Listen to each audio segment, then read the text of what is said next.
Hey guys, what's going on? It's Ben here. I am back again today doing another video. The subject of today's video is on the Los Angeles Lakers, specifically Dwight Howard.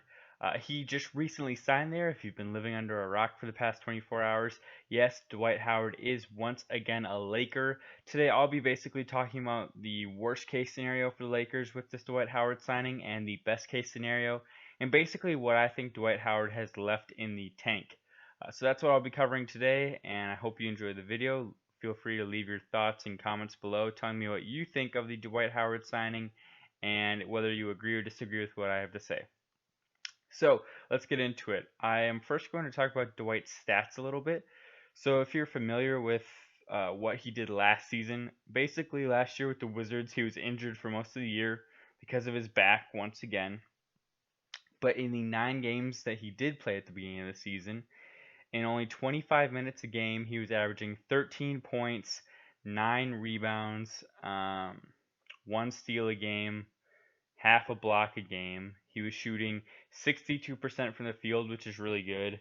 And from the free throw line, he was shooting his usual mediocre percentage. He was shooting 60% from the free throw line.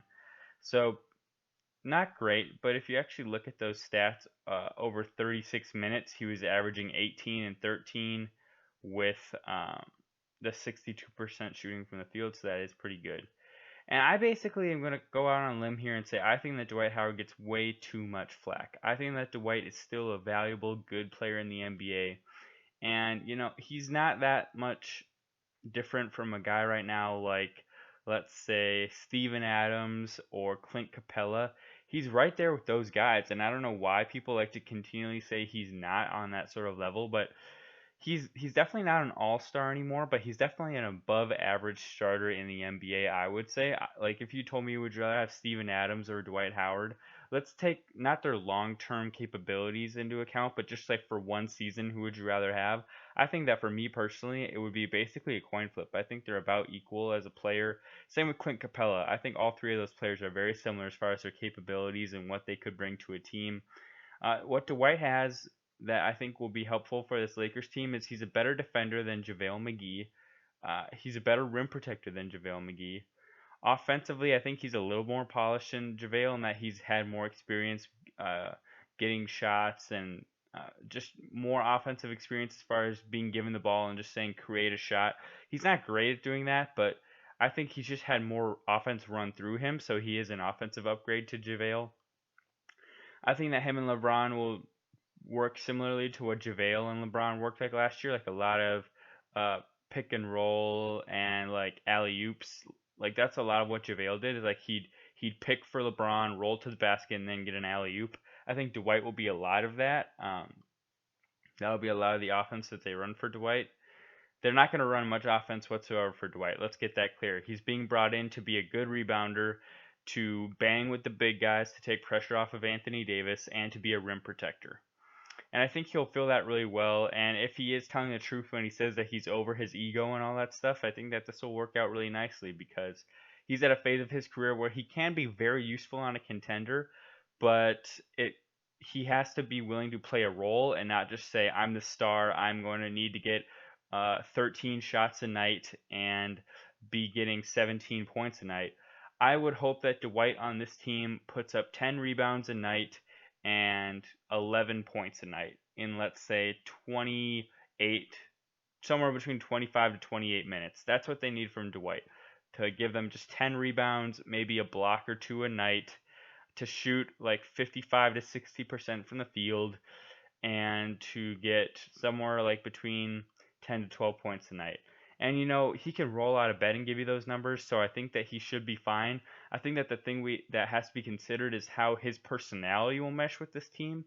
But all we've heard continually from GMs and stuff is that Dwight is not a great guy for the locker room, but then also all that Dwight said since he got off of Charlotte was, I'm changing, I'm trying to get it together, I've had a time to reflect on my career. We didn't really hear anything bad about him on the Wizards because he wasn't really around the team that much, but I sure hope that he has figured it out, so to speak, and that he's going to be a positive influence on this Lakers team. I think that he will be humbled coming in playing for a vet's minimum on a non-guaranteed salary. I think that he will realize based on that contract what his place is on this team, and that if he gets let go, it's not the end of the world for the Lakers, it's the end of the world for him because he'll be out of the NBA most likely at that point. But really for the Lakers, I see this as a very much almost no risk involved and potentially high reward if Dwight plays at a level that he can play at when he's healthy. Okay, so let me go through worst case scenario here because I think the worst case scenario is a lot less interesting than the best case scenario. Worst case scenario, Dwight comes in, he's not good for the locker room, he is kind of a diva like he's sometimes been in the past. He thinks that he's sort of in the same ballpark as AD and LeBron and he expects to be treated as such. And basically the locker room revolts against him and much like Carmelo Anthony last year in Houston, he gets cut within let's say the first 10 games of the season because he just gels awful with the team. Now that's the worst case scenario. And basically then the Lakers just lack depth at center and they have to play Anthony Davis a bit more at center and he gets a little bit more wear and tear and he has to take a few more games off. And so instead of being, let's say, the 3 seed, the Lakers are the 6 seed next year, something like that.